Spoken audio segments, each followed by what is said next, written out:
Welcome back to part 2 of The Guilty Feminist. So plug in and get ready for the fun. Welcome back to our much shorter second half. In case anyone was thinking, is it going to be that again? Because we have dinner reservations. No. This is a much shorter second half. We just want a little bit more Adele time because we just feel like there's more there. We've got a couple of questions we wanted to ask, and then we just wanted to throw it to you. I feel, Adele, I could listen to you all day because I think you just know so much about this. Do you know what the addictive substance they put in social media is? Do you know what it is? Because I find I've got Brick now. Has anyone else got Brick? I like it because you only pay for it once. That, normally these things you have to pay for them every month, and then you think I'm not using this, and stop stealing money from me. But this is it's just a little thing like that, and you can stick it on your fridge. So you say no, I don't want these social media sites, and then you go away from that room, and then you think, oh, Instagram, oh, it's not there, and then you think, can't really be asked to go back to the kitchen. I don't want this enough.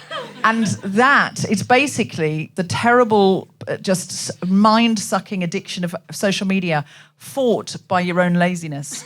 And you realise, what kind of human am I? That these are the two forces in my life. But it does work. Do you know what this? Because so there was this big case about that it is designed to be addictive. Like the guy who invented the endless scroll, because it used to be. Do you remember when the internet was in pages? So it would go because we only thought in pages because we always had books and magazines and things. So end of page. Shall I go to the next page? No, I should probably do some work. And then someone went, we don't need to have pages on here. Where we're going, you don't need pages. And that man said his greatest regret is inventing the scroll because, yeah. And that other guy who's just left OpenAI who said, I am going to write poetry and go off the grid, he has logged off. He probably read your book. Do you know anything about why we're so addicted?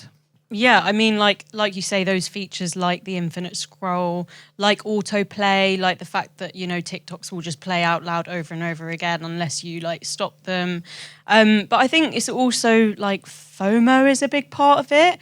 And obviously that wasn't, designed by these people at the very top, but we've sort of all given in a little bit to that culture, I think, of the way that I'm going to stay in touch with my friends is posting on my story, or, the way that I'm going to share my wedding photos is posting on Instagram or Facebook. And I think by giving up that, we've all made a sacrifice when it comes to the convenience of social media, the fact that we can keep everyone updated with the click and of one button or the share of one post, and that convenience has become really costly, and we're only sort of catching up with it now, I feel.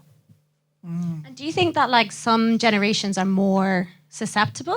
Obviously it's so easy for us as millennials, we obviously judge Gen Zers and everybody judges the millennials are perfect, okay? We were raised without it, but we understand how to use it. So that's why I think, right? I feel like it's Gen X that are perfect because we really were raised without it. We lived some grown-up life without it, without a phone. We would just go out and walk around, and no one would know where we were, but more crucially, no one would expect to know. It's not the same now. If I go for a walk now without my phone, which I sometimes do just to kind of clear my, especially in the pandemic, I'd go, I'm going to go to Primrose Hill, I'm not taking my phone, and I'd walk up Primrose Hill and think, oh, this feels really freeing. But when you come back, there's about 27 messages going, where were you? Why I was you were meant to have a Zoom. And the expectation is, fine, I missed the Zoom. Who cares? Whatever. I don't think social media is the problem here. I think it's something else. Back to more insights from you, Adele. But who do you think's better, me or Deborah? Millennials. In your comprehensive research you did for Logging Off, are Gen Xers or millennials better people? I'm going to say Gen X because my mum's Gen X, and she's the most chronically offline person I know. Okay. But my dad's a boomer, And he is They're the so worst. hooked. They're the worst. They are so addicted. yeah. But they won't admit it. Like, my dad will come for me about me being online and posting and all of this. And I'm like, you're sat watching YouTube for 8 hours a day. Or just because it's on the big TV doesn't make it okay. Do you know what I mean? That's still social media. One more thing. The Louis Theroux Manosphere doc, what were your thoughts on that? Such a letdown. Like, I love Louis. Like, I have loved Louis for a long time. He's here tonight, just he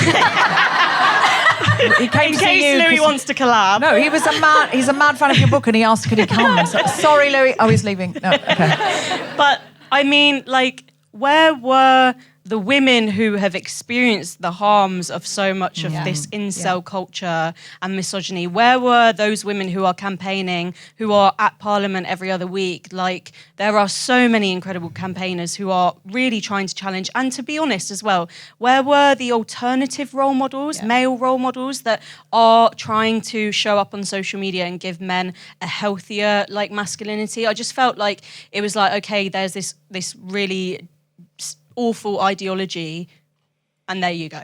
You know, we don't need to say anything about what the solution is or how we can challenge big tech and why addictive design is such a pivotal problem in like fueling this ideology and making it normal. I think someone else needs to make that documentary. I think what Louis Theroux really does is just hang around with some extreme people and then go, why'd you say that then? And that's his thing, you know, that is his thing. He doesn't do compare and contrast. He just goes, so you say that you think God's going to destroy everybody who isn't you.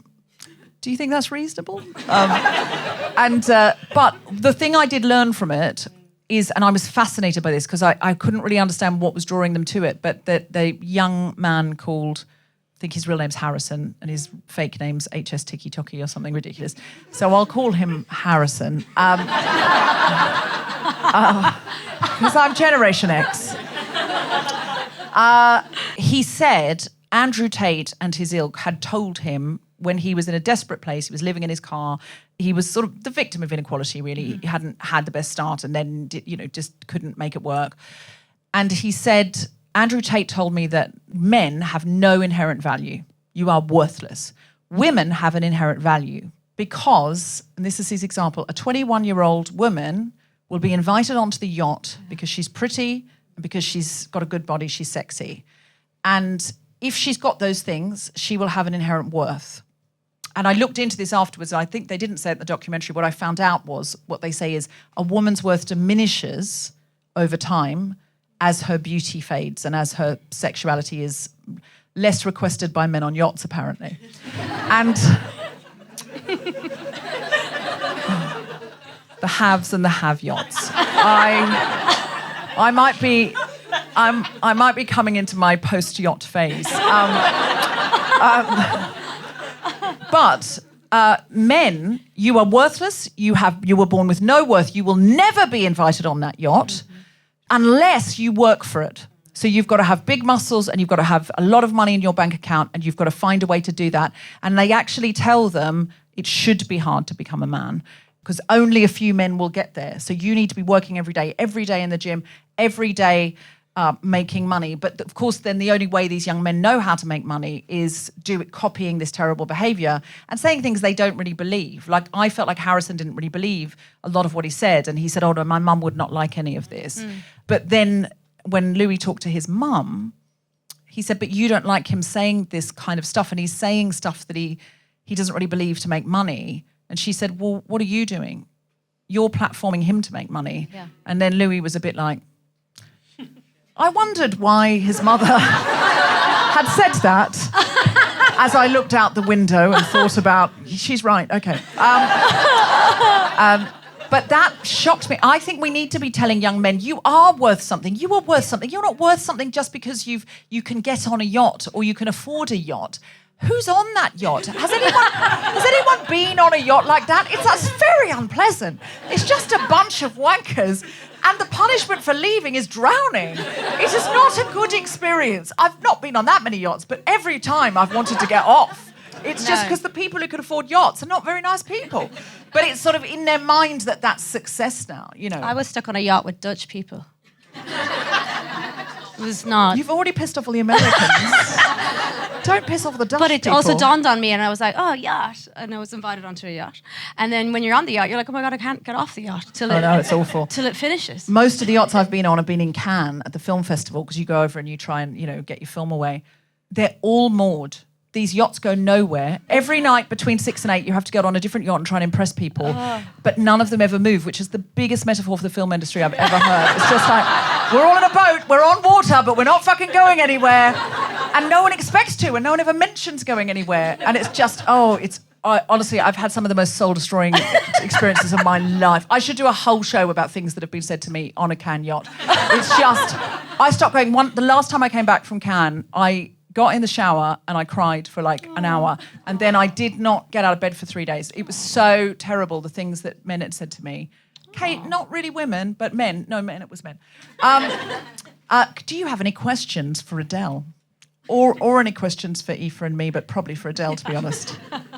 I don't know if you've read Careless People, but I'm wondering, how can we fix this problem when it's the people running it all and the people on the top that's maneuvering and orchestrating everything? Because Mark Zuckerberg is not a good person after reading that, and he definitely influenced. I knew that, allegedly. I've got a flat. Aoife doesn't have anything. But I do actually have. It's not fully paid off or anything, but you have a cat. Yeah, I have a cat. I've got 3 cats. I don't want them taken away. But yeah, so I'm just wondering, because they obviously they influence so many things in so many countries, so many elections, so many political decisions. How do we start to fix this unless they get on board? Thank you. That book is brilliant. It reads like a film. What's the book called? Careless People. Careless People. And it's by a whistleblower from Meta. It's really good. God, we've all got to read that. Yeah, but read mine first. Yes. Of course. When's the paperback out? 28th of May. 28th of May. Yeah. So get the paperback. You could pre-order the paperback, presumably. Yeah, you can. Yeah. But like, I know regulation is like really unsexy and boring, but regulation is like number one. Without that regulation, these tech companies are obviously not going to get on board because, like you say, these are not nice people. They do not care. I actually this year confronted a tech bro at Davos. Did you? Yeah. And he... Wow. And he story time, he is a billionaire, and he's the billionaire whose company, Cloudflare, provide the protection to the suicide forum that my sister was on. So oh my God. I went up to him and I was just like, look, you provide this protection. And I said like my story, and I was like, come on, be quick with it, because these people don't have time to listen, they don't care. And I thought, genuinely, I'm very anti-capitalist, I'm very left-wing, but something, the human in me thought, when I tell this story, this man might feel a shred of empathy or guilt. And literally, he went bright red, and he turns around and he goes, what I'm going to do is have you removed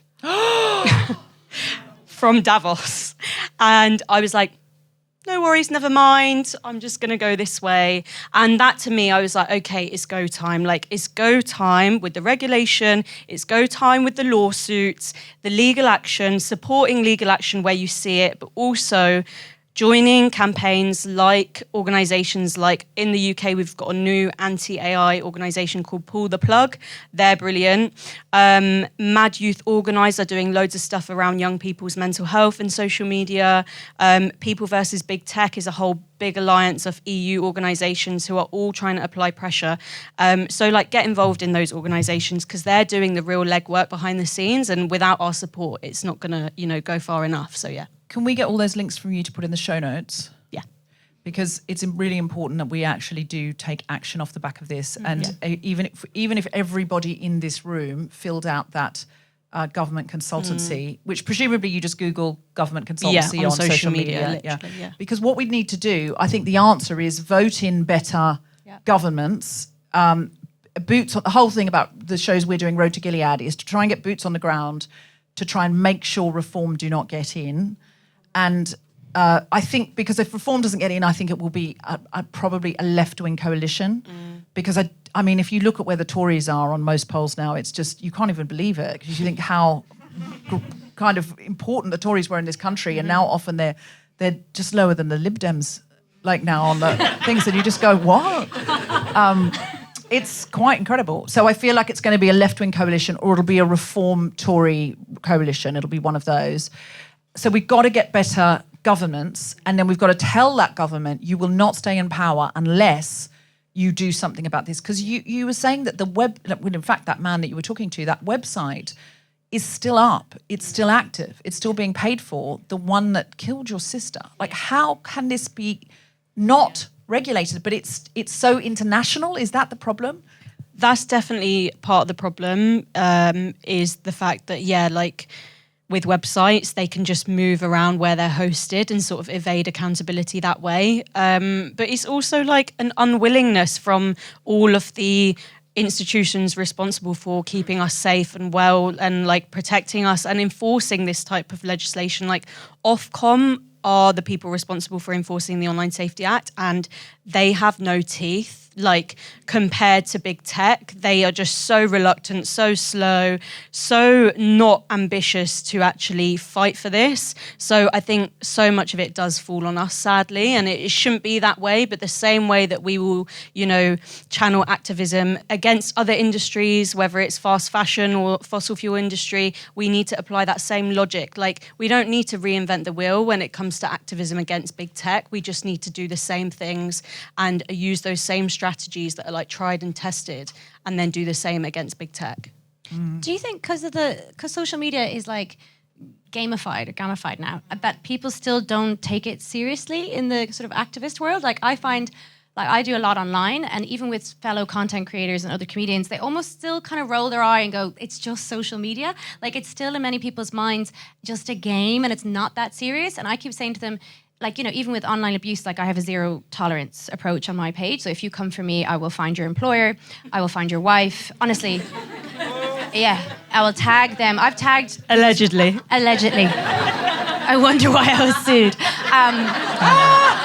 My boyfriend owns his house. He's never going to marry me now. It's like, no. But I have that, and people go to me, why do you make such a big deal? I'm like, because if we allowed this level of abuse online, it will slowly trickle down into real life. It is setting a standard that we cannot accept. And I think social media is a mirror, and it will eventually become exactly the way we live. And you can see it in the States now. Like friends of mine who live in the States are like, that sort of language is now appearing in face-to-face meetings.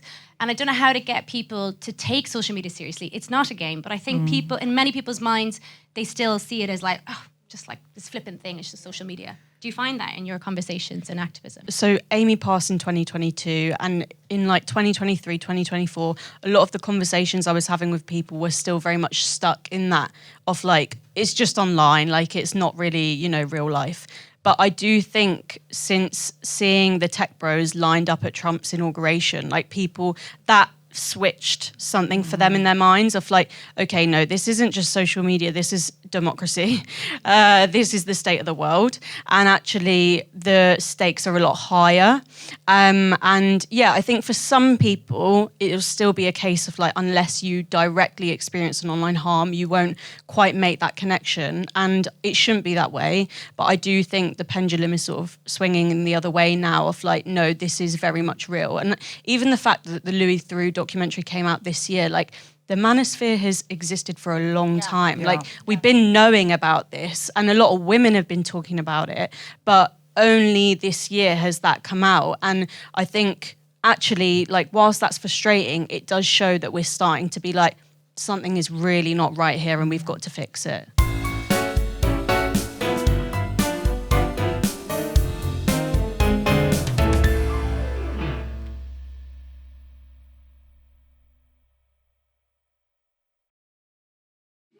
Hi. I'm 15 and I am constantly surrounded. Like my whole friend group, when we are together, it's always on social media. Like there will never be nobody without a phone or snapping somebody or on TikTok or wasting time because they have time.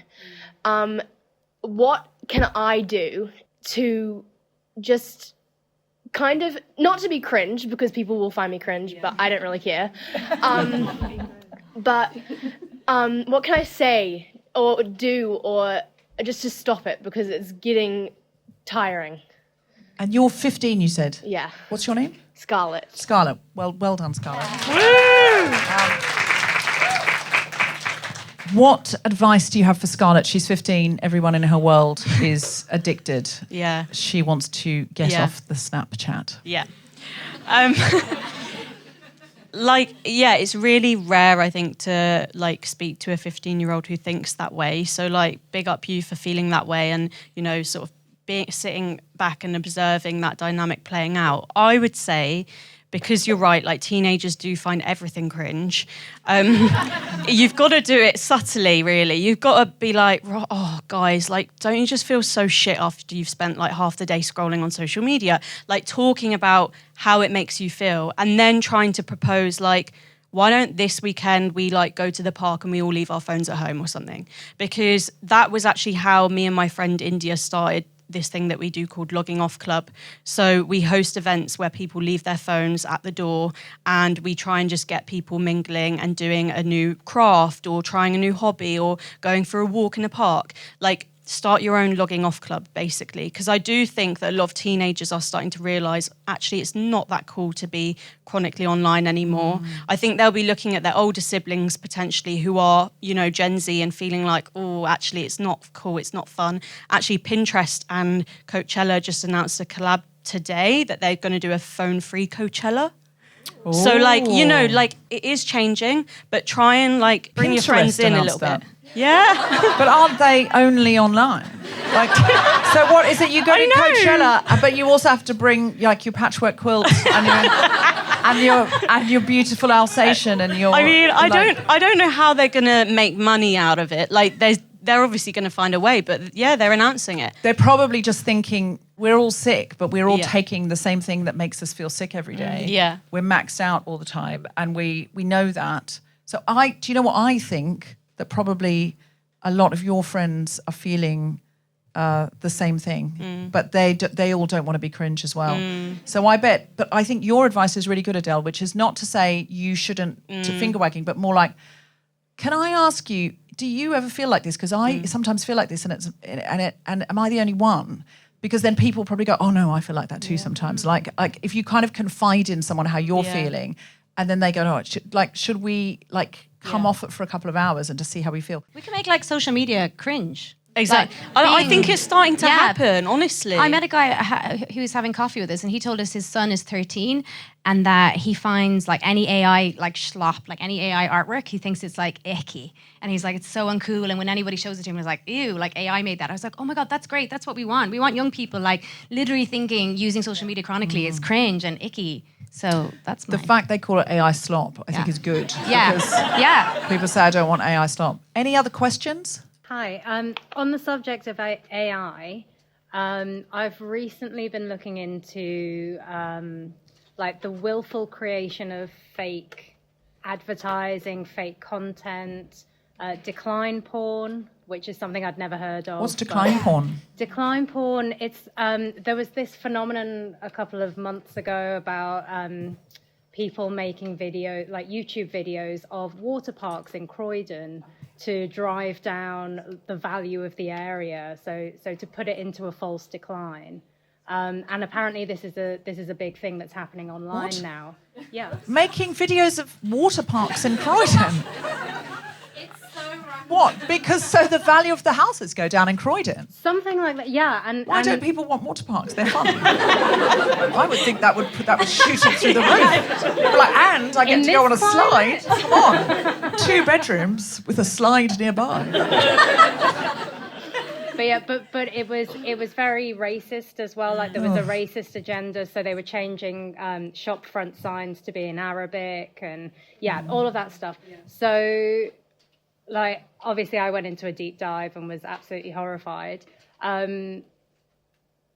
Now currently we have a little AI kind of watermark in the corner, but people don't always see it, especially the conversation about like boomers. And, you know, my mum will see that and go, oh, there's a water park in Croydon. You know, like they don't have the capacity to question it. So is there Hashtag not all boomers. We have a lot of boomers who listen to this show. I know you do have the capacity to question it. Darren is waving. Are you a boomer, Darren? Yes, and I've heard of this decline also. Hey, Darren's on the money there, so I don't think we can't write off boomers like that. But I know what you mean. There are, of course, some people who don't necessarily or don't want to know, you know. And voting people as well, which is concerning. But is there any legislation that exists or is coming in to ban AI and fake content creation? Because I think that's a huge thing as well. Sadly, no, there isn't.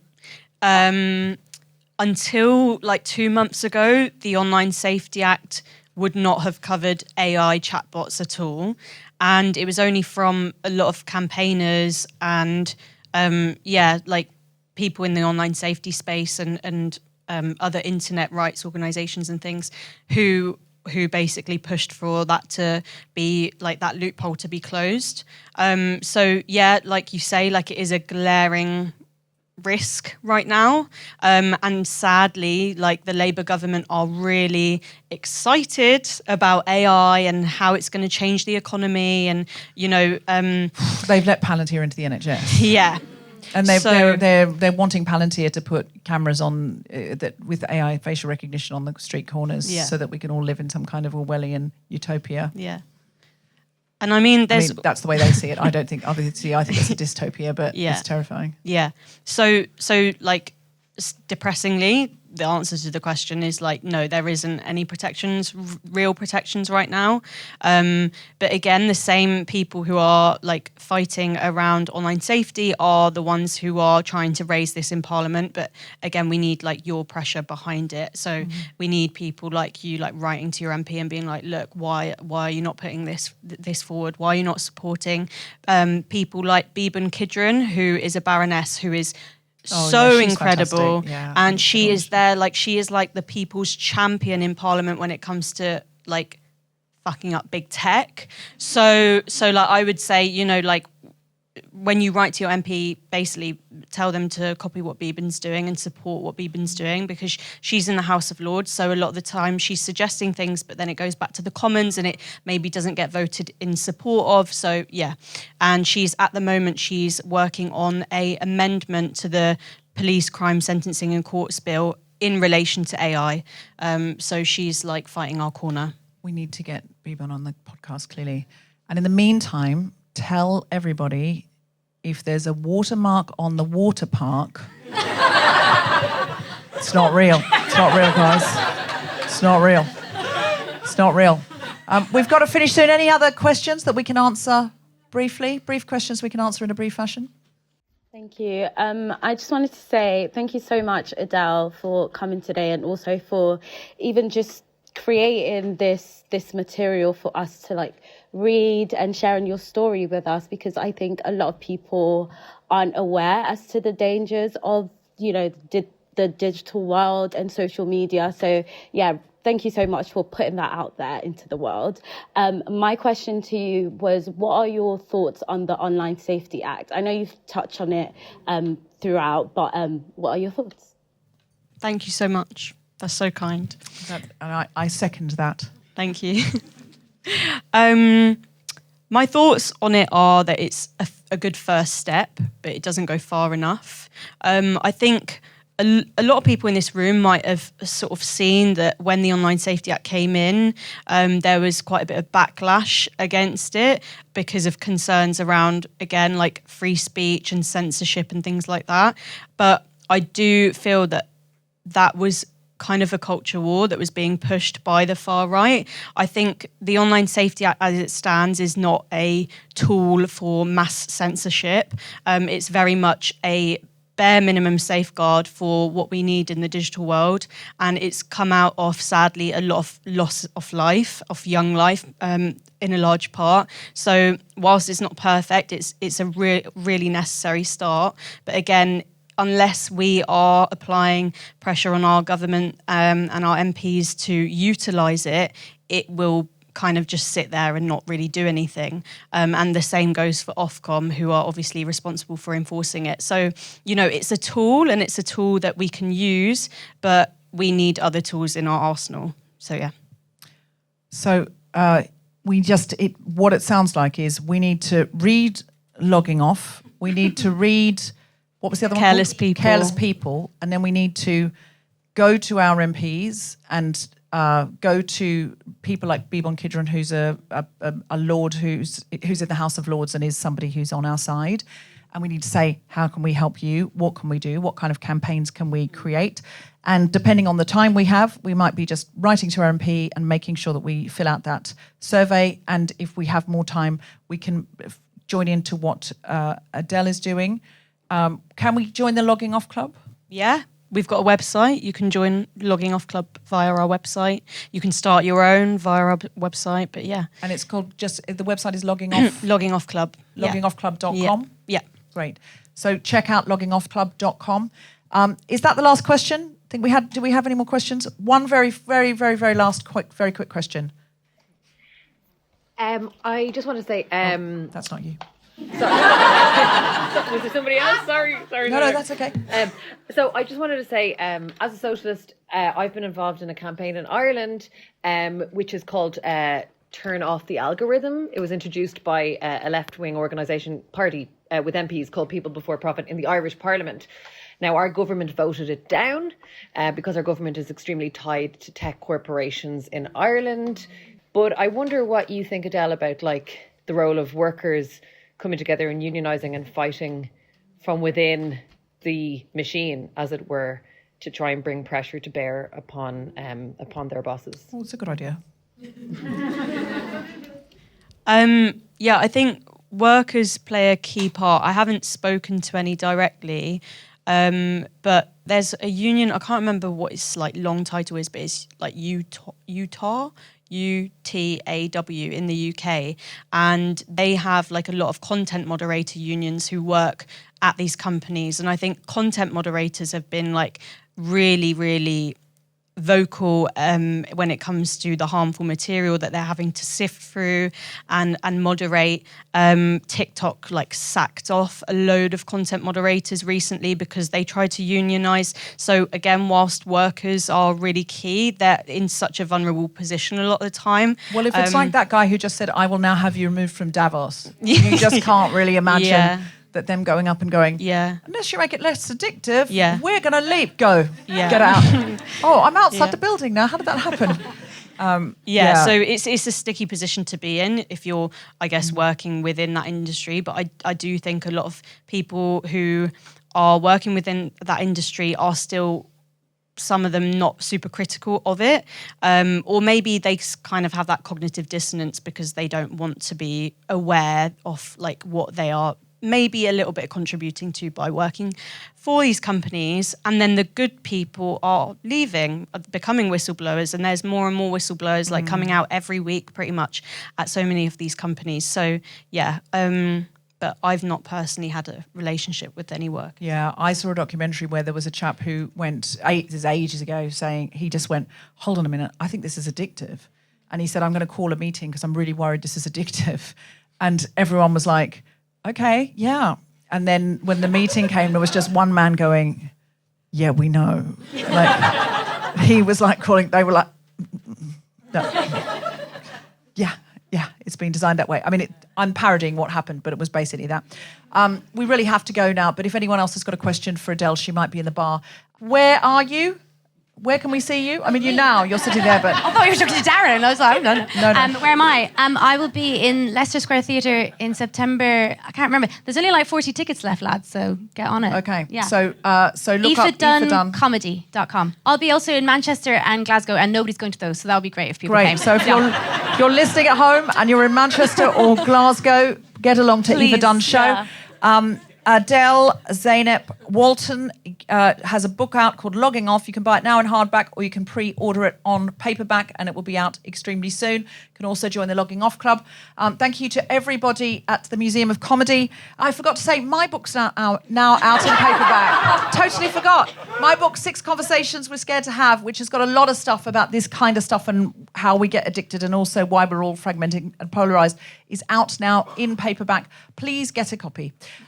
6 Conversations We're Scared to Have. Thank you so much. Thank you so much for coming. Did you have a nice time? Yeah. Will you come again? Yeah. Excellent. It's so nice. It feels like we're starting over with the Guilty Feminist and we have this new community of people who really do not want the far right in our country. I feel we have a real metric for success. I did feel for a while like, what are we really doing? Just sitting in rooms telling each other what we already know. And now I know what we're doing. I'm like, we have to keep the far right out and we have to pressure the governments we have to make the changes and make legislation and policy for what we really want. We have to stop thinking democracies once every 4 years. It's not. It's every single day telling them we will not vote you back in unless you do this and that. They're our representatives. They work for us and we need to remember that. You've been such a lovely audience. I've been Deborah Frances-White. We've been the Guilty Feminist. Big round of applause for Adele. Aoife, your good selves. I've been Deborah Frances-White. Good night. You have been listening to The Guilty Feminist with me, Deborah Frances-White, guest co-host Aoife Dunne, and our very special guest, Adele Zeynep Walton. The recording engineer was Grundy Lazimbra. The Guilty Feminist theme tune was composed by Mark Hodge. The producer was Tom Salinsky for The Spontaneity Shop. Thanks to Gina DCO, Zainab Mohammed, Ned Sedgwick, and everyone at the Museum of Comedy, as well as all of you for listening. For more information about this and other episodes, visit guiltyfeminist.com.